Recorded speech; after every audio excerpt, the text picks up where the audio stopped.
I totally thought it meant RuPaul, and I was like, oh, how was she involved with the show? And then, oh, she's a hurdler. It was a school. Okay, yeah. It's late. It is. Oh, we record these things late, guys.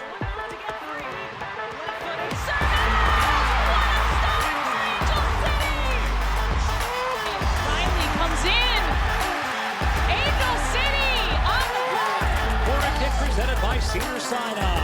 Shifty work into the box. And the cross, it's in! Oh, it's Lulu! It's a dream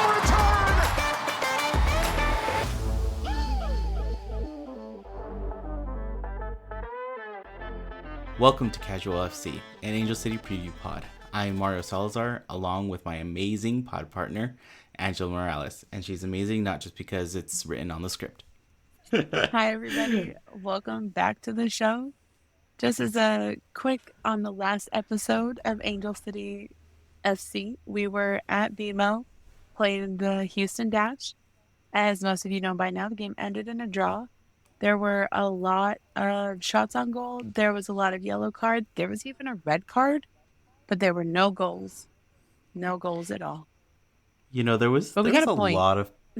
We did get a point, which was super helpful. But there was a lot of people on the floor. So many people on the floor. This game was probably one of the more physical games I've seen. And I couldn't figure out if the referee had let the game get away from him, never had control of the game. It never had control. Gather. I want to say the ref never had control. There was a lot of times where you can clearly hear the entire stadium ask what was going on. There's a couple times where there should have been a VAR when there wasn't. We actually got a VAR dog call in our favor. So, I mean, granted, it ended up in a red card for one of the players on the dash, but yeah. With that said, red so, which is denial of goal scoring opportunity. There we go. So, for everyone else, dog so, red so means denial of goal scoring opportunity, red card. Yep, red card. To the locker room you go. I actually learned that a lot. Oh. Mm-hmm. No, I actually learned that a lot of soccer journalists have a little dog tattoo in honor of Dogso.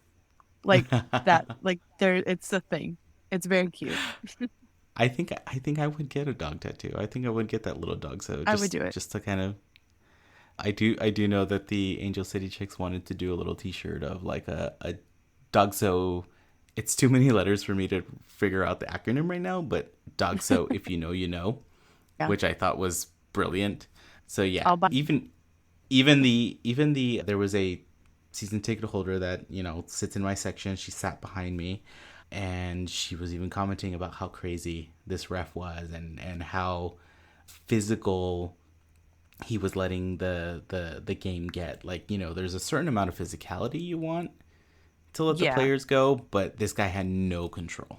So no, and it was from the jump. It was definitely the wild west on the pitch on this weekend. And, with my combined bad eyesight and trying to read players' jerseys at that point, I was just like, I don't know who's who, but this is a melee. It was very much like let the bodies hit the floor constantly. It was a very stressful game, to say the least.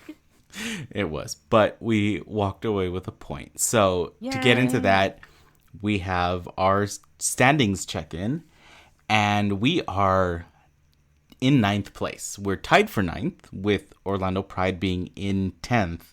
We're both at 13 points with everybody in the entire league is at 13 games played, which is a really nice kind of rare thing where everybody's like, on par with each other. So we're at 13 points. When we were down in 11th and tied for 12th, I would say we were tied for 12th. Right now, I'm being the optimist. We are tied for 9th, not tied for 10th. But like we said, race to the playoff chaos is on full force. There's only 9 matches left in the season. We're going to play one more before this World Cup break. Then we're going to have a month-long break of pretty much no NWSL because we're going to all be stuck to our TVs and streaming boxes and whatnot for the World Cup. And then hopefully we get our players back not injured. Yeah, all in one piece. All in one piece. It didn't quite happen last year when we had a couple players go off on some like international duty. There was some things that happened. Yeah. So hopefully we get everybody back and then we finish off the rest of the season. And then there will be 8 games left from there on out. So, with my self-described diehard casualness of fandom, I have a little confession. Yes. What is it? I have spent way too much time building my own little spreadsheet on Google Sheets that takes in all the kind of standings data, right? Points, games played, win, loss, draw, goals for, goals against, all the stuff that you would normally see on a standings chart. Right. And then I built extra things like total potential points. How many matches are left? That's how I quickly know how many matches we've got going. I have a countdown to points to break the single season record, which currently stands at 57, and no one is on track to break that. So there you go. I know that already. And then how many points to actually make it to the playoffs.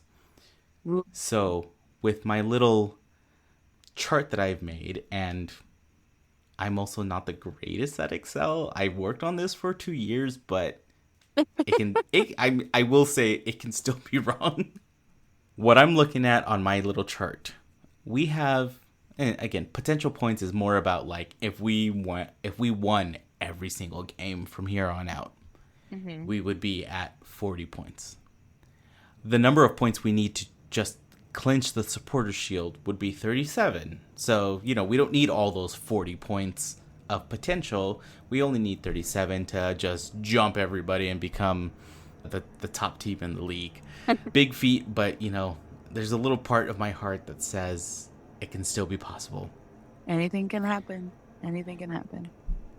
And points to the playoffs, currently I have 32 points. And now my points to the playoff calculation is a little weird because it's trying to take into account how many potential points the other teams have and how many points we need to actually reach that 6th spot at the very least. So it's not that one. It's not an exact science till like the last couple of weeks. Right. It doesn't really count till the last couple of weeks. But I think overall the numbers are promising. The fact that we need less points for a supporter shield than the potential points we have, and all we really want out of this season is to try to hit that magic 6th spot for the playoffs. And I think too, like we ended the 2022 season in 8th place. If we are 8th place or higher, given the way the season started, I'm calling it a win because it shows the resiliency and the way the team bounced back in the second half of the season. Exactly. I think I would personally be happy and ecstatic if we hit that kind of 8th, 7th spot, and I would be elated if we hit. I will cry. Playoffs. If we make the playoffs, I will full on, like, probably ugly cry, and just like, this is my team. Exactly. I will definitely have to look at the bank account and be like, we might get the as I think we can make it all the way to the final and win this thing. The other half of me is the realist of like, we might get that one playoff spot and it'll be a traveling one, and that might be the first away travel game besides San Diego that I need to go to. Yeah. 100%. Even if it means you and I just jump on a plane like a red eye, we're going. Like, yeah, we're dude, away. 24-hour flight. Yeah. There and back. Done. We're going to the game. And absolutely. If it's against the Wave, absolutely done. I am buying my ticket the first day it goes on sale. So keep an eye on all these standings, and I'll keep you updated as much as I can. And with that, let's take a look at who we've got next. All right, so coming up this Sunday, we are playing Gotham FC out of New Jersey, New York, in Red Bull Arena, which is actually in New Jersey. For those of you who don't know, I've gone past it when visiting my girlfriend's family. But hence the New Jersey, New York instead of New York, New Jersey. New Jersey, New York. And yeah, Gotham FC is very much New York branded, New Jersey living. So it's they're not paying Manhattan level rent, but they're getting the branding, which I guess technically is kind of important. It's a good use of locale. The interesting thing is we haven't officially hit the World Cup break yet, but most everybody will have reported to their team's camp to get ready for the World Cup. So most national teams are reporting. Today, we're recording on June 27th was women's national team media day. Don't give out our secrets. Don't give out our secrets. We gotta do. But today was media day, and some of the tweets and some of the things coming out of media day were hysterical, which is usually what happens. I can't wait to deep dive into video and all that, and we'll repost some on Twitter and Instagram and all that good stuff. But the thing about this is that all these different teams are now playing down players. We'll be playing without our captain, Ali Riley. She'll be with New Zealand's team. June Endo will be in Japan or with the Japanese team. JJ Juilliards and Alyssa Thompson will be, they're already with the national team down in Carson right now. Gotham will be playing without 5 of their players. Kelly O'Hara, Christy Mewis, and Lynn Williams are all on the U.S. national team. Ife Onumanu is going to be reporting to the Nigerian team, and Bruninha was named to the Brazilian national team. The thing is okay, you're it sounds like you're gutting this team. You've got offense, you've got defense. They're now gone. Okay. Except Gotham is just full of... They're stacked. Yeah, it's wild.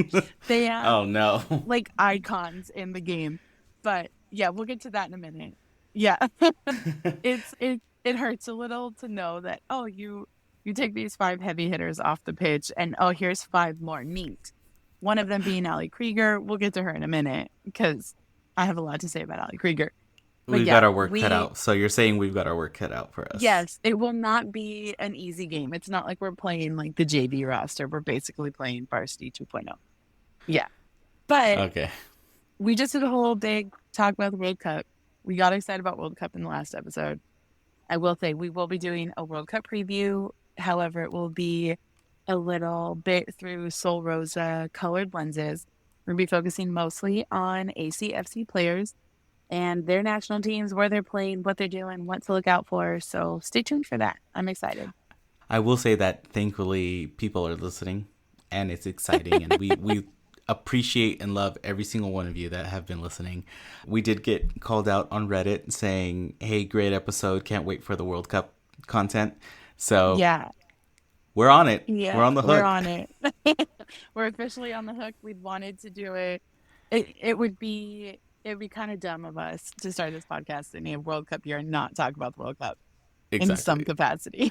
And then I think we're also going to be covering a couple of players that are on ACFC but may not actually be with us just yet or might be on loan. Like we have Vanessa Gilles, who's going to be playing for Canada.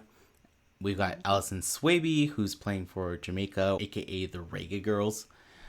And we got Amadine Henry, who we just signed and will be playing for France.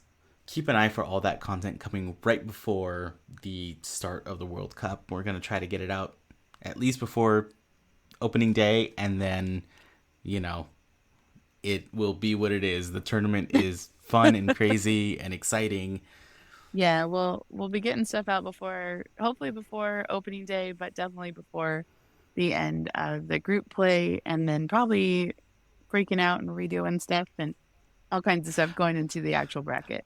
I like that. Give us more time. It's through the end of group play. Yes. We will get it out as soon as possible. We have a plan. Who knows if that plan will work, but who cares? Yeah. So going back to our upcoming matchup, we've got Gotham. We're actually traveling to Gotham. Mm-hmm. So what are we looking out for here? All right. So on the ACFC standpoint, our defense is holding it down. Like, holding it down. We have a stronghold in Ame Vignola, Paige Nielsen, Allie Riley, and Sarah Gordon. That back line is tough. And when you play a game and your goalie doesn't have the save of the game, when your defenders does, which is what happened this last game, and Paige Nielsen had the save of the game, it says a lot. Like, we have gotten to the point of, like, absolutely not. Our defense right now is like, fine, we'll score, we'll guard our goal, we got this. Like, this is our house, this is our time to shine, and they're doing great. I'm really curious to see who's going to replace Cap, Allie Riley, on the back line. I'm kind of hoping it's Megan Reed, but I don't know I don't know what's going to go on. I'm excited to see what happens this next game. It's going to be some number shuffling, so yes. I think you're gonna have to text me the new numbers, and I will post them on Instagram just to kind of keep an eye out. Yeah, we'll definitely, and that'll be like a game day decision once we get the roster. I mean, I kind of do feel sad that, like, for me at this point, it's still like numbers to try to get it in my head, like who we've got on the field. Like, I do know them by name, but I don't like always know like where they are on the field. So right, that's fair.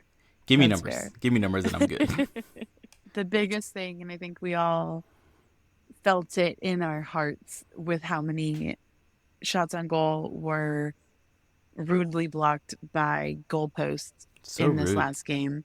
We got to score. If we want to keep moving up in the regular season standings, we have to put the ball in the net by default and stop the other team. Like, we have to keep scoring and keep capitalizing on situations that will allow us to score, like having a team being down a player because they got a red card, or realizing that we have the advantage in a matchup. Like, we have to take advantage of these things.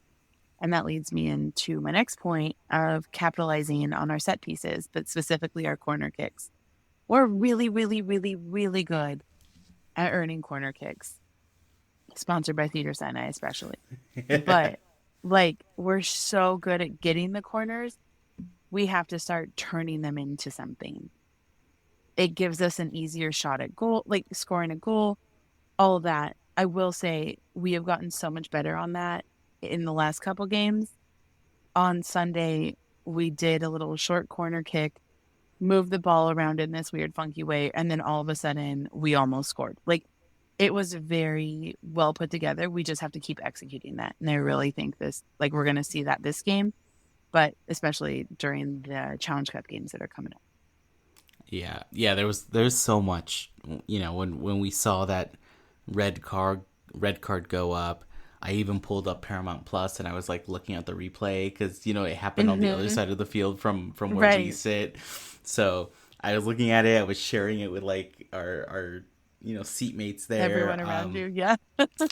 And yeah, we just couldn't capitalize on it. And I was like, we've got one up on them. Come on, what's holding us back? So I think we've got so many corners that I'm 100% with you that, like, yes, we need to figure out what that secret sauce is for our team on how to capitalize and how to get around those corner kicks and make sure that they actually convert, and then we can get those points. And I want to be screaming more. My daughter was screaming because we thought we got a score, and then we were like, oh. So there was a foul. Yeah. Absolutely. Or a flag or whatever it may be. But there's just a couple things. But yeah, the way we've been looking at this recently is, we want to highlight some of our own players of who we need to watch out for. And especially with our players that are going off on international duty, we still have a really great roster. Oh yeah, so, we've got heavy hitters on this team. So who should it be looking out for?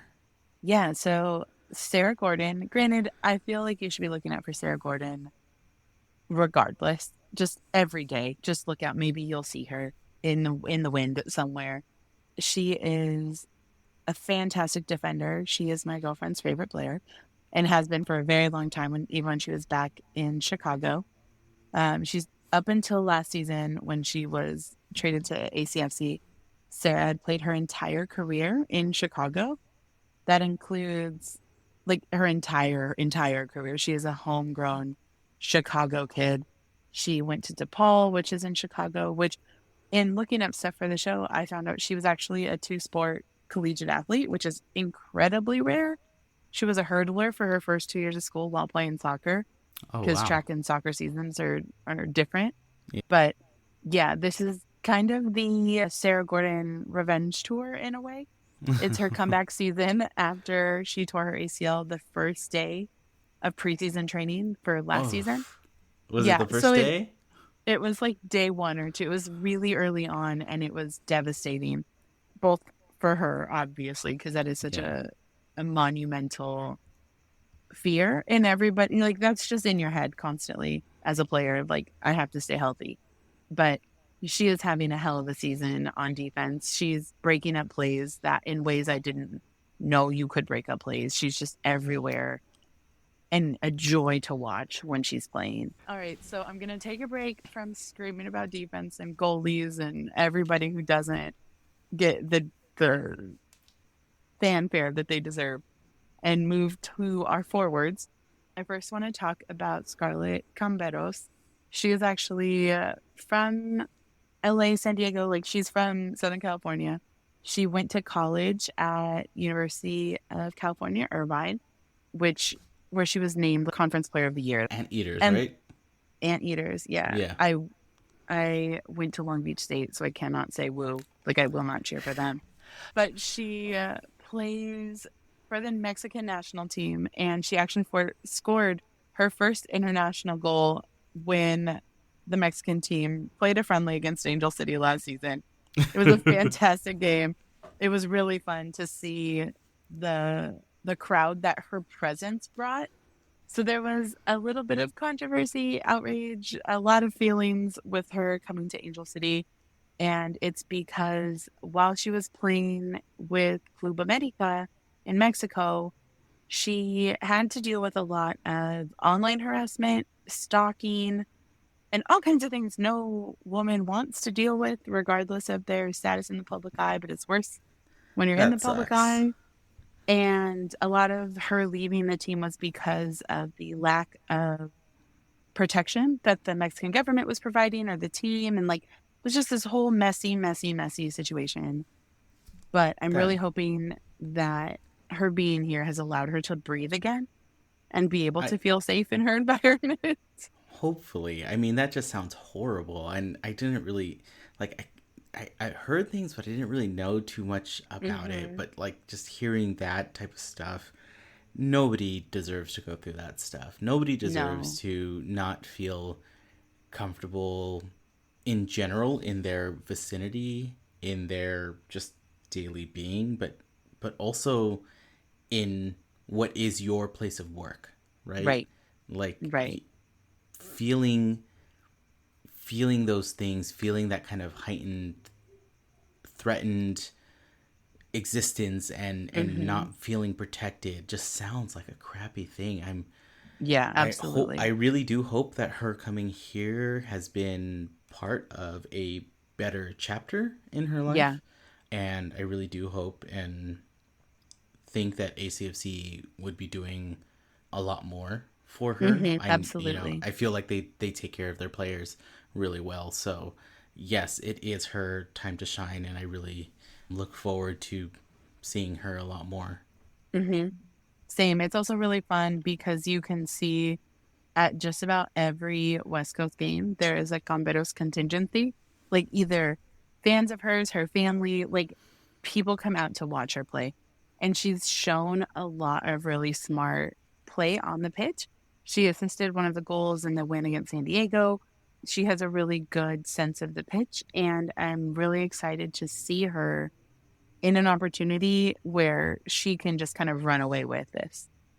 It happens every season in the NWSL that a few people just get the opportunity because of the World Cup or because of international duty or what have you.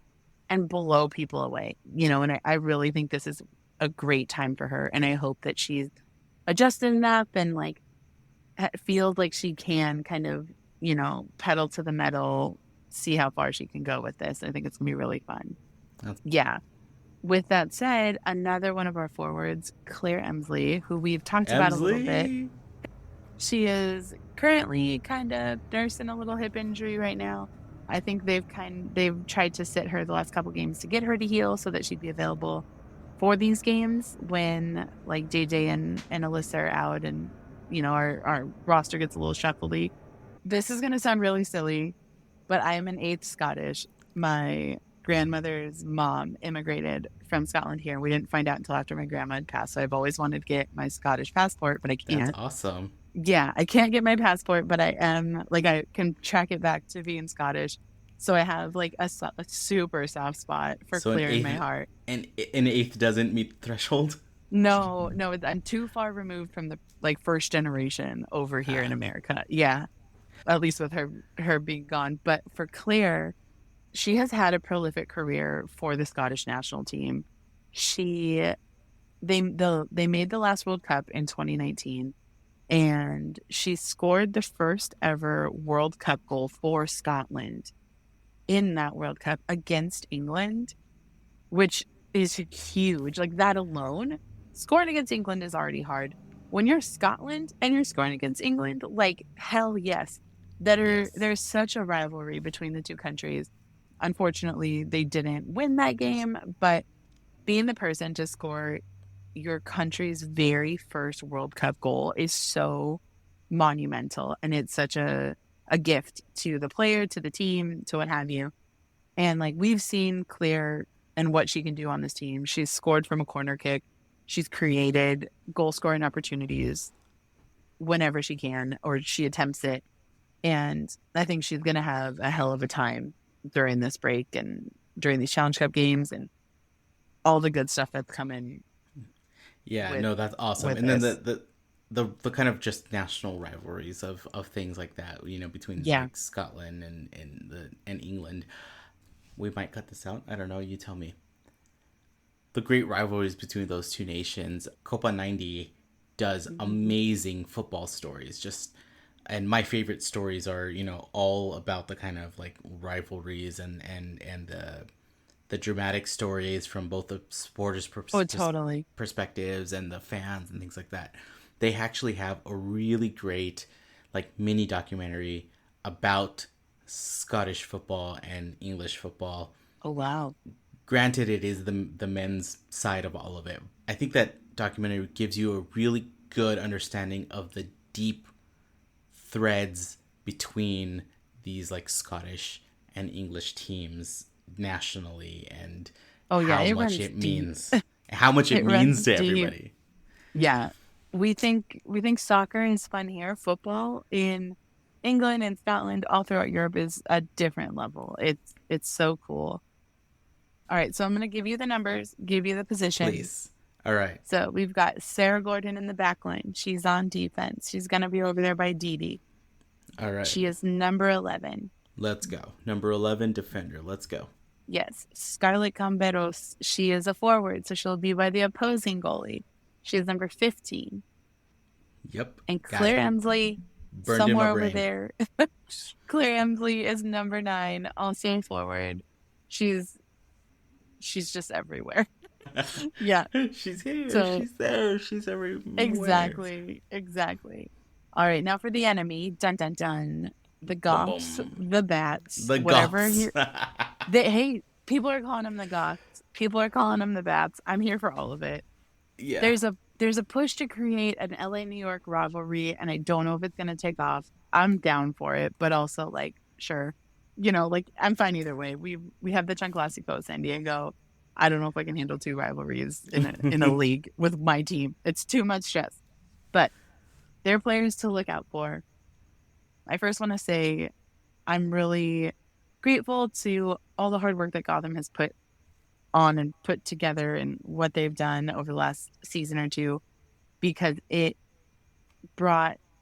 made Fairley and Mana Shim back to the league. They were able to Sinead, and Mana is signing on as a World Cup replacement player during the World Cup break. Those two women went through hell in Portland. We'll talk about the investigation in an off-season episode because it's too much to get into and it's awful and I don't want to talk about it right now at all. But those two put their careers on the line to get the league where it's at and sacrificed a whole bunch. And it's really, really cool to see both of them on a roster in the NWSL again. Before I get too emotional, I'm going to just leave it at that and switch to Allie Long, who's really, really, really great. And she was on the 2019 Women's World Cup championship team for U.S. Women's National Team. She is a midfielder, and she just kind of comes in and raises hell. She does exactly what a midfielder should do. She should be everywhere and nowhere at the same time, where she needs to be. This last weekend, she scored a banger of a goal, and it was almost like, oh, hello, I'm back, because she was coming back from a knee injury as well. And all these knee injuries. That's another story for the offseason. Yes, that's another off-season story. But yeah, she's coming back from an injury and has had a fantastic career. She is a New York girl, played on all different iterations of Gotham, Sky Blue, all the New York teams. So it's really nice to see her back on the pitch, even if it's on an opposing team. Another injury comeback tour, if you will, is Midge Purse. If you're looking on the roster, it will say Margaret. Don't call her that. She's Midge Purse. She's on and off the national team. I'm bummed she's not going to be at the World Cup. Respect the name. Yeah, exactly. One of the guys in my season ticket holder friend group in our little section was saying that in San Diego, they kept calling MA Mary Alice, and he's like, who is that? Call them by what they want to be called by. So Midge Purse, she is coming back from a quad injury, and that sounds miserable. She tore her quad, I believe, last season or earlier this season, and has been on and off and coming back. But I'm really excited to watch her play. Like I was starting to say earlier, I really wish she had been able to recover in a way that allowed her to make the World Cup roster. But also, I'm not one to say, throw your body on the line so far that you never play again because you want to go to the World Cup. But I'm excited to see her play. She is a perpetual threat regardless of what team she's on. So last but not least, Allie Krieger. I don't know how much I'm going to be able to talk about Kriegs without getting super emotional because of everything she's done for the game. I'm already tearing up. We got to get through the podcast. I know, we got to get through it. Kriegs is and will always be one of my favorite players. This is embarrassing. I love sports. That's the whole point of all of this, right? Is that we're fans. It's as silly as it might be. At a certain level, we do understand that all these people are human beings. They're all normal people. Me, absolutely. You, Allie Krieger, Allie Riley, all the Allies. Midge, all the Allies, Allie Long.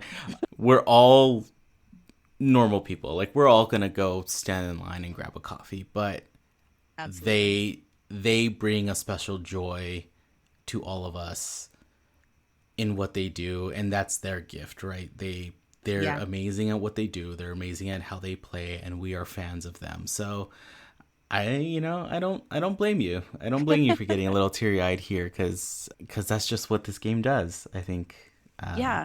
Plus, it's her farewell tour. It's her last season. It was really sad at our home opener to watch her go down with a calf injury 10 minutes into the game and not being able to see Kriegs play for the whole game. But I'll be watching this weekend. She is a stalwart in women's soccer, and that's it. That's it. All right. I don't think I can say anything else. I think that's totally fine. And for your sake and all the other Ellie Krieger fans, like maybe she pulls a Rolling Stones and just kind of keeps it going, keeps the party going. I don't know if her kids and her wife will be okay. Ashlyn just retired last season. Like the two of them are the ultimate soccer power couple as it is. But yeah, that's a different episode. So I'm going to give you your props here because you chose one of each position. You chose a forward, you chose a midfielder, and you chose a defender. You didn't go all defense. You didn't go all forward. I'm proud of you. I'm proud of you diversifying. I do it for the people. So to keep an eye on who we need to keep an eye on, right? So we got Allie Long. She is number 6 in the midfield. Okay. And then Ellie Krieger, which should be, I'm going to say this for all the casuals that are like just coming to NWSL, just coming to women's soccer, just coming to all of this, that we may not be in the lore of everything. Yeah. You don't start crying at the mention of Ellie Krieger. It's fine. I'll forgive you this one time. And she's number 11 on defense. You can't miss her. She's got a signature bun, and she is very much a player. You're like, yep, that's Kriegs, right. And there she is. Yeah. And then, a fun fact about Ellie Krieger is that, when she was on the Pride with Sid, with Alex Morgan, with all of the moms, all of that whole group, Sid actually officiated Ellie Krieger and Ashlyn Harris's wedding, and it was adorable and chaotic and absolutely wonderful. Those videos are all over the internet at the Crashland wedding, but they're best of friends. They are aunts to each other's kids, and it's fantastic to see. That's awesome. And then we've got Midge. Midge is number 23, and she is a forward. So she'll be over there by Dee Dee, and Sarah Gordon will probably be all up in her business. All right, so we've got all our players. This has been. I'm excited. I think it's going to be a very good game. I'm excited to see this. I'm looking forward to watching this, and I love learning about all these players new to me, like veterans of the game. But it's always exciting to be like, all right, these people know what they're doing. I mean, I have no doubt that everybody that's playing here knows what they're doing. But it's definitely something very special to understand where these players are coming from and what their backgrounds are and all that kind of stuff. That's why we do this. Yeah, exactly. So how do we look against the team, against Gotham? Interesting. In our short history. Yeah, it's an interesting record. Last season, we split the games with them. We lost 1-0, and then we won 3-1 later in the season. Earlier this season, We lost. It was our home opener, like I said. But we lost that game 2-1. Anything could happen at this point. Yeah. I don't want to say we're looking like we're going to win. We're looking like we're going to lose. I have no freaking clue. You know what? And I'm down for it. I'm seeing some creativity, some bubbling from our interim head coach Becky. Becky, if you're listening, awesome job so far. And so I'm optimistic. I'm gonna say, you know what? Yeah, we lost the home opener. We'll win this one, and then we'll be 2-2 on our history with them. Totally. There's a fire under our team, and I'm excited to see what happens. In case you want to deep dive into Gotham's history as a team, or if you are wondering why they're called Gotham, all that, they've actually recently rebranded. So if you are wondering why you don't see anything Gotham before 2 seasons ago, that's why. They were known as Sky Blue Football Club.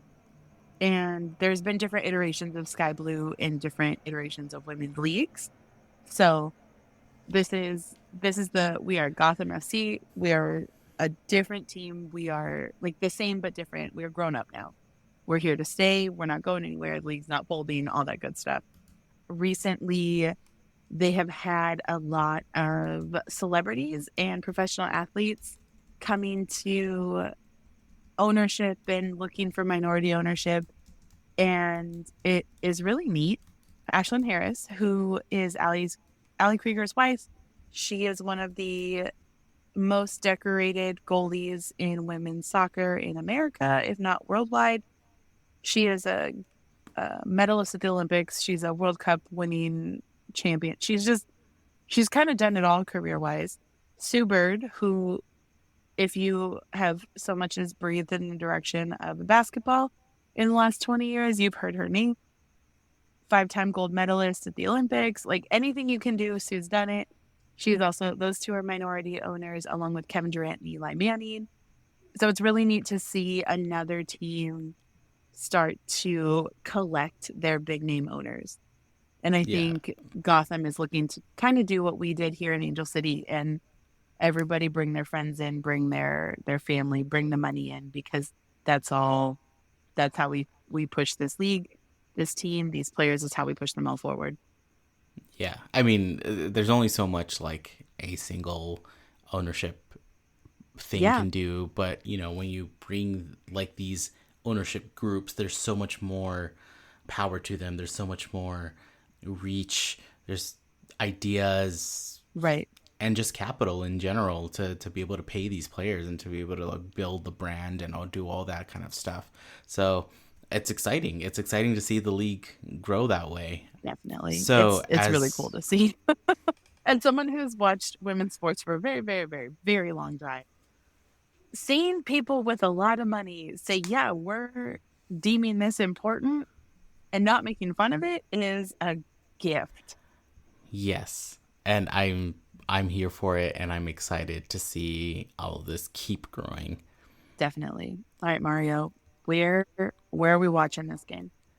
So we are watching this game on TV, unless you live on the East Coast or you're flying out to New Jersey to watch the game. We're playing this game at Red Bull Arena against Gotham in their house at 2:30 p.m. and that is Pacific time. Anytime we give you guys is always going to be Pacific. It's always going to be LA time. It's always going to be what time you need to watch. So over there for them, it's going to be 5:30. But for us, 2:30 p.m. It's going to be on Bally SoCal, which is our local broadcasters. If you want to hear our Angel City broadcasters that are going to be talking, with a little bit of an Angel City spin, you can always catch this on Paramount Plus in the US. If you're international, check out nwslsoccer.com. Also, give us a like. Let us know that you're international. That'd be awesome. Totally. I did see on our metrics that we had like a listen from Germany. So if you're the one person that listened to us from Germany, let us know. I think we had one from Spain too. So if you're the Spanish listener, what's up? Let us know what's up. And I'll send you something. I don't know what it is. I'll find something on my desk. I'll send you something. Yeah, we'll send you something. Or listen to it on iHeartRadio for the English radio broadcast with our home radio broadcast team. Again, all you have to do is download the iHeartRadio app. There is an actual Angel City channel, which you can just pull up when you search Angel City, and you can listen to the broadcast. So one more thing before we close out the show. I have to make sure that I send a special shout out to Josie. She and her family used to sit in my section. We have stayed very good friends. We celebrated her dad's birthday before a game a couple of games ago, and then after. She is an avid listener of the podcast. What up, Josie? Yeah, and she was like, you should say my name on the podcast. And I said, okay, fine, I will. Okay. And no, I wanted to thank her again from me and Eva, my girlfriend, for our bracelets at the Pride game. She is a fantastic kid. And yeah, that's all. That's I just want to say hi. Thank you, Josie. Hopefully I get to meet you too at some point. And if you kept an eye on our Instagram, I surprised my wonderful podcast partner here with some awesome stickers of Casual FC. I haven't brought out the air horns, but stickers deserve like good air horn. I went ahead and surprised Angela with some awesome custom-made Casual FC stickers that literally made her choke. I got too excited. I breathed it in. I was chewing on some food. Like, I was told to just close my eyes and open, and I went, and then I choked. And then Jamie Calderon saved my life with some watermelon juice. So keep good friends around you. Who surprise you with stickers and make sure you don't die. Yeah, they'll save your life. Yeah. So we have these. Come find us at the tailgate in the stadium.